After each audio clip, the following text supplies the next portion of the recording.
Assalamu alaikum YouTube көрушілер, қадырман көрермандар. Сіздермен Барпы Лисар Жалалабад YouTube каналы. Достар, сіздерге сатуға шығып жатқан афган қошқор туралы қысқаша маалымат бере кетмекчіміз. Маалыматты аяғына дейін оқып, есімен байланышып сатып алсыздар болады. Достар, бұл қошқордың жашы 8 тиш екен, бойы 98 см шығады дейді. Ақшасы келишим бада дейді. Егерде бұл қошқар сіздерге жаққан болса, ес номерін экран ылдый жағына қалтырып кетесіз.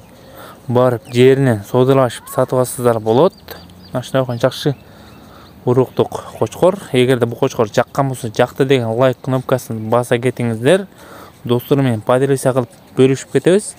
Егерде реклама қызматы керек болса, өзіңіздің WhatsApp жана Telegram номерлерді жоғары жағына қалтырып кетесіз. Ошол жақтан байланышқа шықсыздар болады. Достар, бұл мененле чектеліп қалбайбыз. Қырғызстаннан бұлың бұрышына дағы барып тартышқа харекет қылабыз. Же WhatsApp'тан да қайрылсаздар болады. Ушул өзіңіздің WhatsApp жана Telegram номерлерге.